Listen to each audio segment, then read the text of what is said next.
I don't know about you, but when I'm walking along a lonely country road at night in the pouring, lashing rain, I'm constantly looking over my shoulder. I keep thinking I hear footsteps behind me, only to have the sound swallowed up by the fall of the rain itself. Nights like that have a way of unsettling you, of making ordinary things feel slightly off. Sorry, I am rambling. Welcome in. This is Timeless Terrors number 90. Let's get you out of the rain for a moment. And tell me, have you ever looked up at a rooftop on a night like this and noticed something that looked oddly out of place? Not a cat, not a trick of the light, just something that made you stop and stare a second longer than you meant to. That's exactly where tonight's story begins, in Robert E. Howard's The Thing on the Roof. An ordinary night turns unsettling when a witness realizes that what he glimpsed above the city wasn't imagination at all. Stay close, listen carefully. Whatever you do, do not look up. The Thing on the Roof, written by Robert E. Howard, narrated for you by Jonathan Dunne. Original year of publication 1932. This work is in the public domain.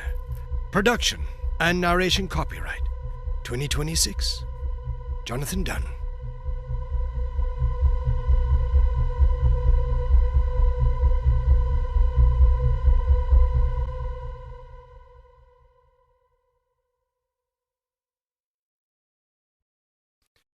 They lumber through the night with their elephantine tread. I shudder in affright as I cower in my bed. They lift colossal wings on the high gable roofs, which tremble to the trample of their mastodonic hooves. Justin Jeffrey, Out of the Old Land. Let me begin by saying that I was surprised when Tussman called on me. We had never been close friends. The man's mercenary instincts repelled me. And since our bitter controversy of 3 years before, when he attempted to discredit my evidences of Nahua culture in Yucatan, which was the result of years of careful research, our relations had been anything but cordial. However, I received him and found his manner hasty and abrupt, but rather abstracted, as if his dislike for me had been thrust aside in some driving passion that had hold of him. His errand was quickly stated. He wished my aid in obtaining a volume in the first edition of Van Junce's Nameless Cults, the edition known as the Black Book, not from its color, but because of its dark contents.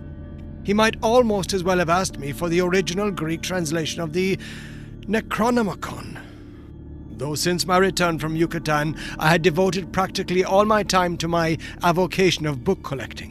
I had not stumbled onto any hint that the book in the Dusseldorf edition was still in existence. A word as to this rare work.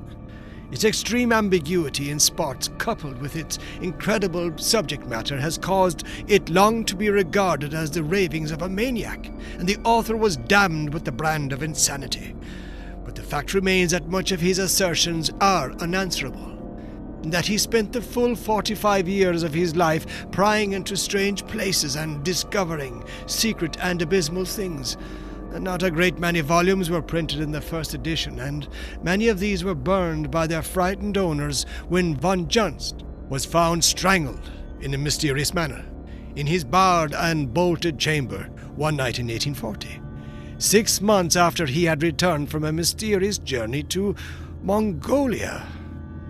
5 years later, a London printer, one Bridewell, pirated the work and issued a cheap translation for sensational effect, full of grotesque woodcuts and riddled with misspellings, faulty translations, and the usual errors of a cheap and unscholarly printing.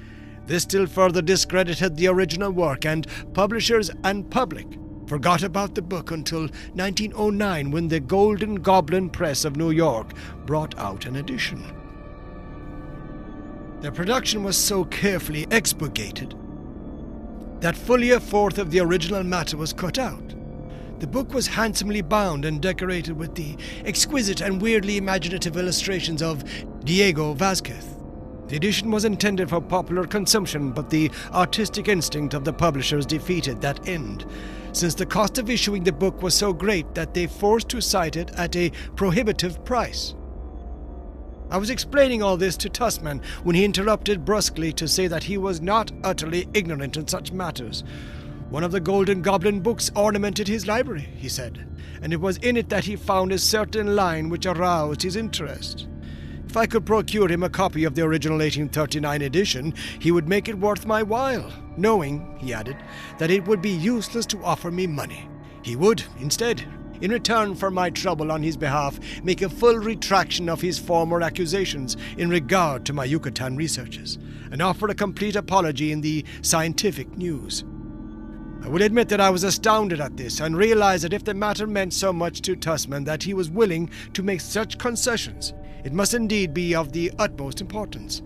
I answered that I considered that I had sufficiently refuted his charges in the eyes of the world, and had no desire to put him in a humiliating position, but that I would make the utmost efforts to procure him what he wanted.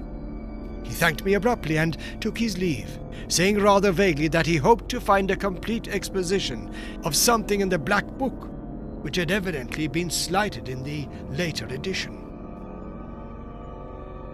I set to work, writing letters to friends, colleagues, and book dealers all over the world, and soon discovered that I had assumed a task of no small magnitude.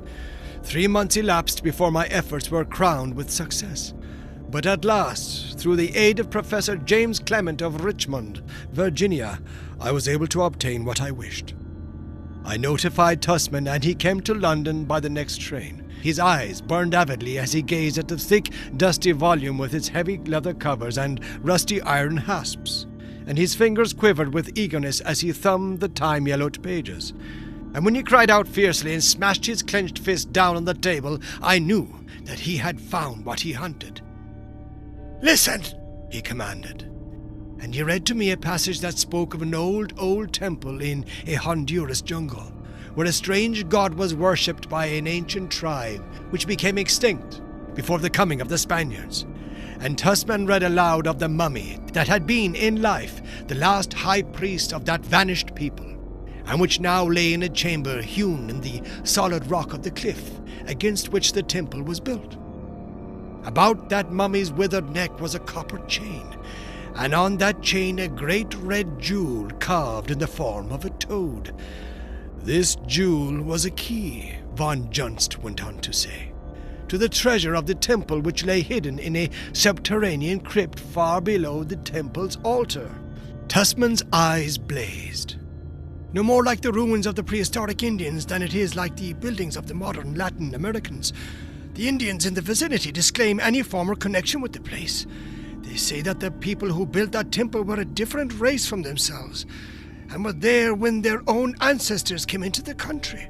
I believe it to be a remnant of some long, vanished civilization which began to decay thousands of years before the Spaniards came. I would have liked to have broken into the sealed-up chamber, but I had neither the time nor the tools for the task.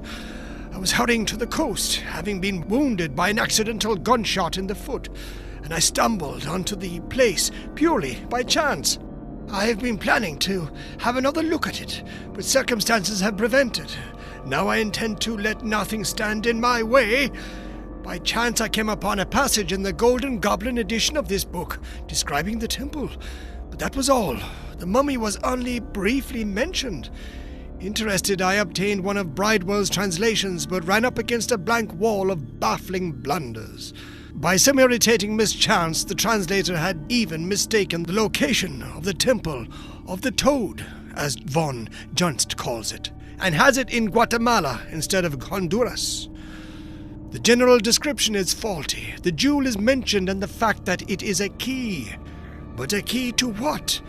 Bridewell's book does not state.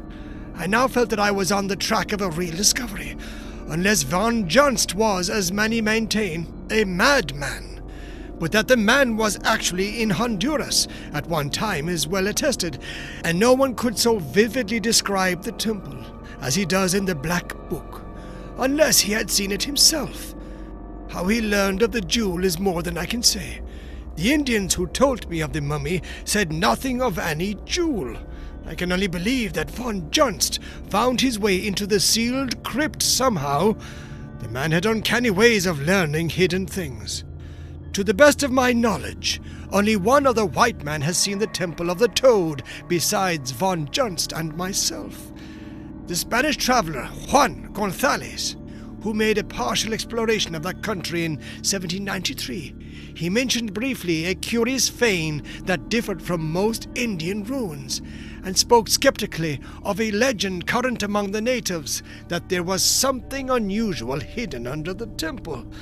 I feel certain that he was referring to the Temple of the Toad. Tomorrow I sail for Central America. Keep the book. I have no more use for it. This time I'm going fully prepared, and I intend to find what is hidden in that temple, if I have to demolish it. It can be nothing less than a great store of gold. The Spaniards missed it, somehow. When they arrived in Central America, the Temple of the Toad was deserted. They were searching for living Indians from whom torture could wring gold, not for mummies of lost peoples. But I mean to have that treasure.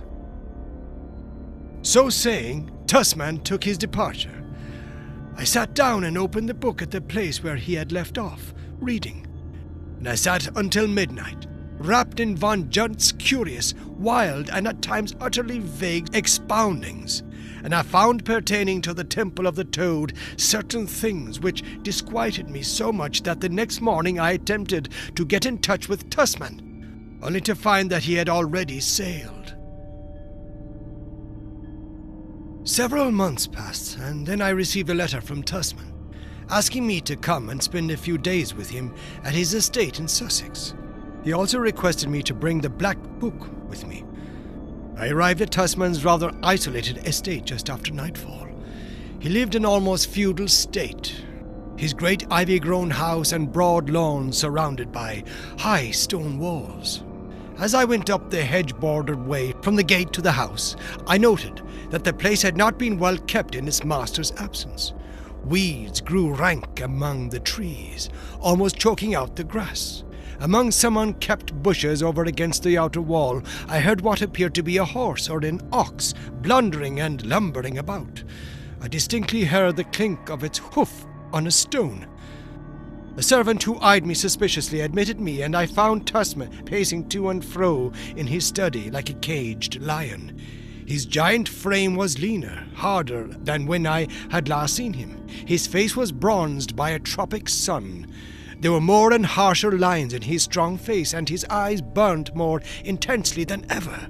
A smouldering, baffled anger seemed to underlie his manner. "Well, Tussman," I greeted him. "What success? Did you find the gold?" "I found not an ounce of gold," he growled. "The whole thing was a hoax. Well, not all of it. I broke into the sealed chamber and found the mummy." "And the jewel?" I exclaimed. He drew something from his pocket and handed it to me. I gazed curiously at the thing I held.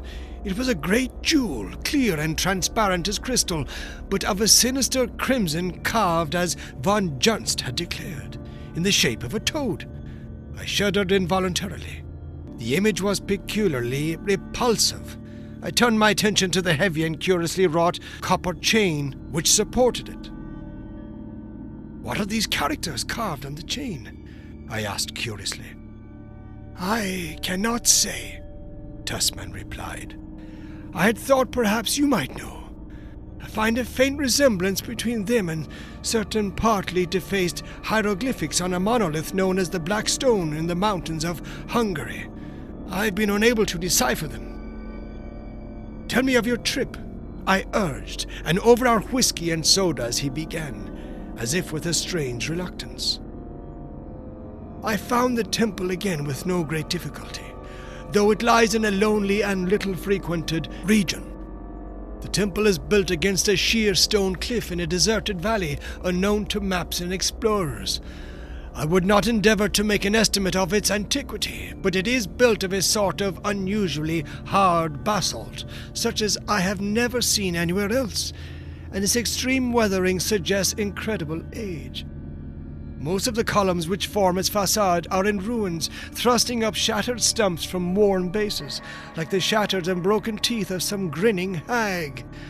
The outer walls are crumbling, but the inner walls and columns which support such of the roof as remains intact seem good for another 1,000 years, as well as the walls of the inner chamber. The main chamber is a large circular affair with a floor composed of great squares of stone.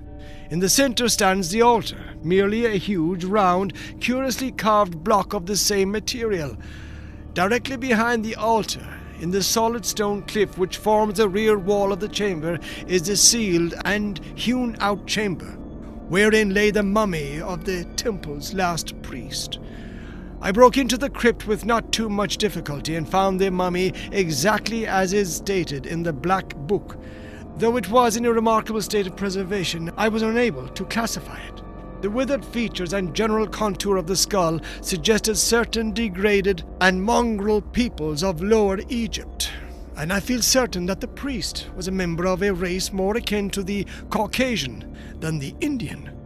Beyond this, I cannot make any positive statement. But the jewel was there, the chain looped about the dried-up neck.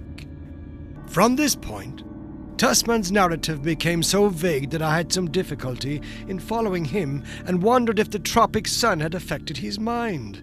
He had opened a hidden door in the altar somehow with the jewel, just how he did not plainly say, and it struck me that he did not clearly understand himself the action of the jewel key.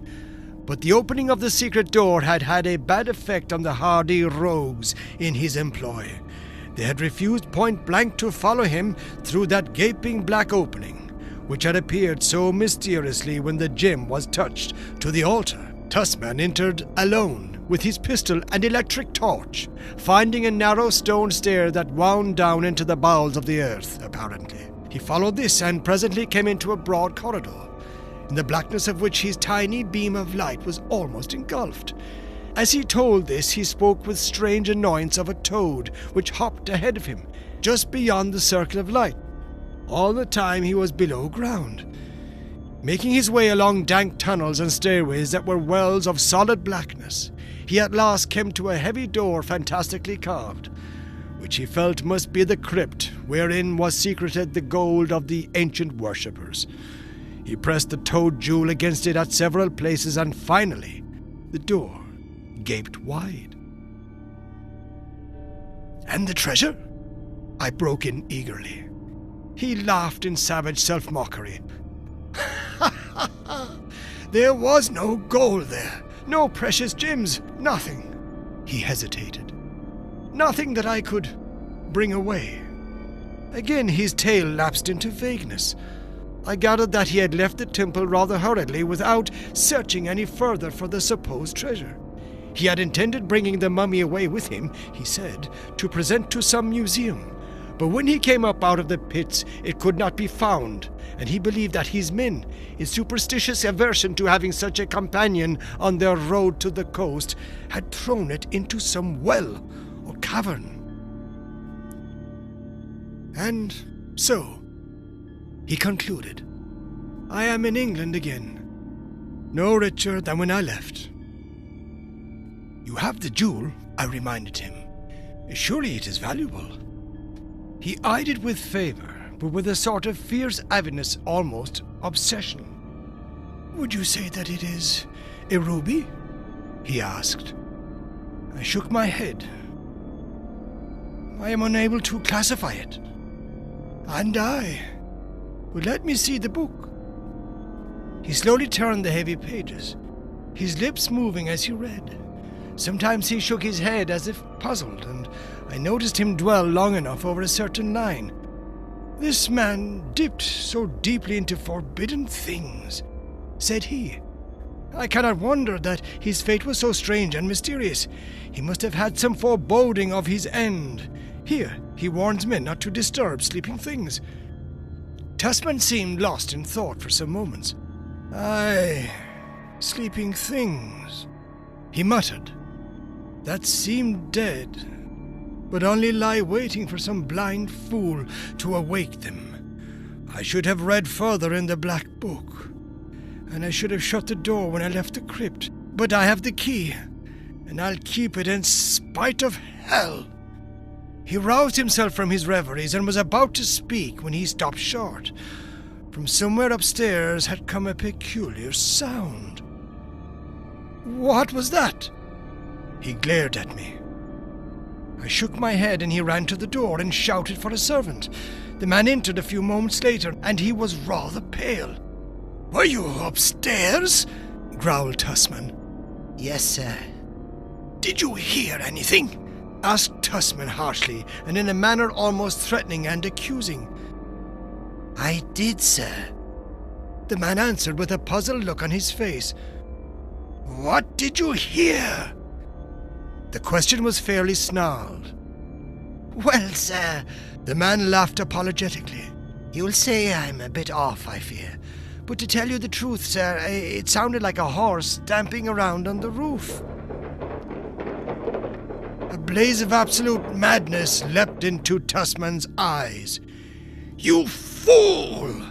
he screamed. "Get out of here!" The man shrank back in amazement, and Tussman snatched up the gleaming toad-carved jewel.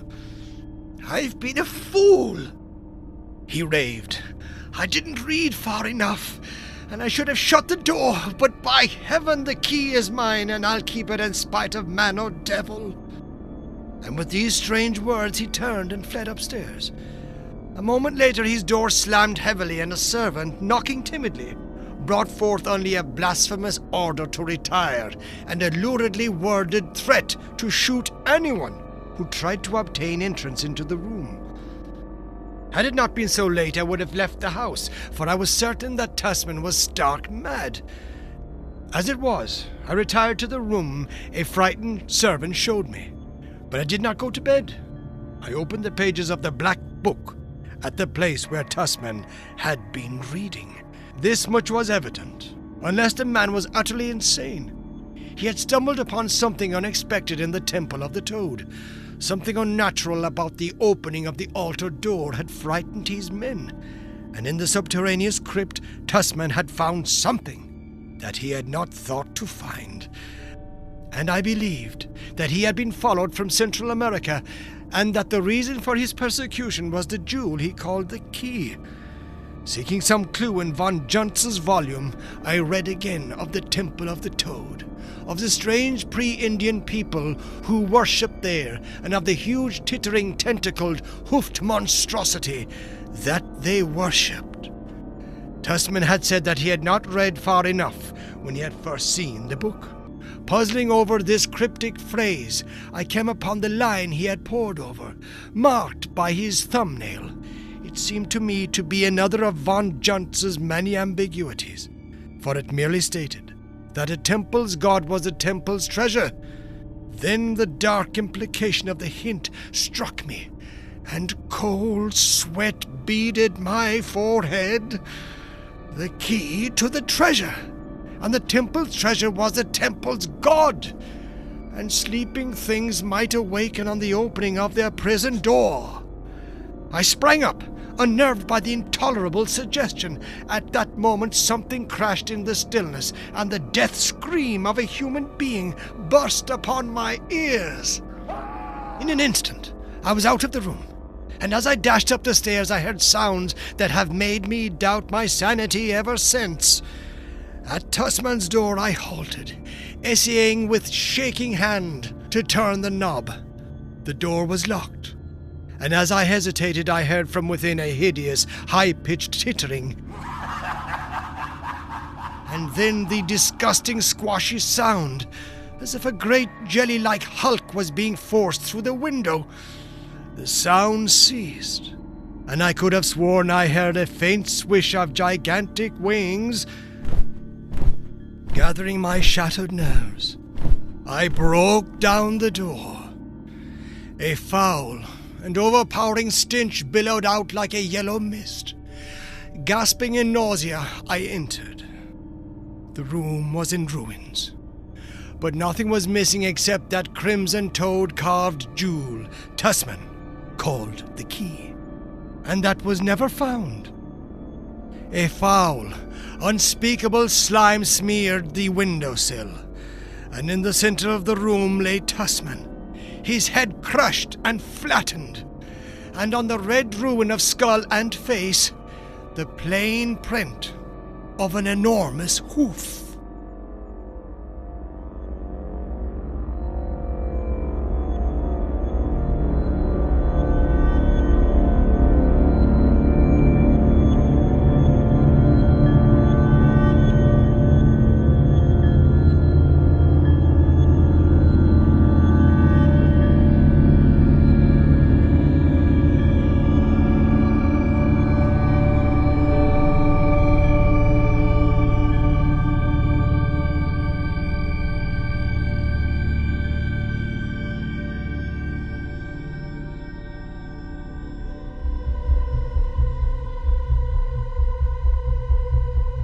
So, what do you think you saw? A trick of shadow and rain, or something that was never meant to be noticed at all? Keep the fire burning, and maybe keep your eyes on the ground when you step back outside. Some things don't follow us, but they do watch, from places we're better off not looking. I'll leave you with that. This has been The Thing on the Roof, written by Robert E. Howard, narrated for you by Jonathan Dunne. Original year of publication 1932. This work is in the public domain. Production and narration copyright 2026. Jonathan Dunne.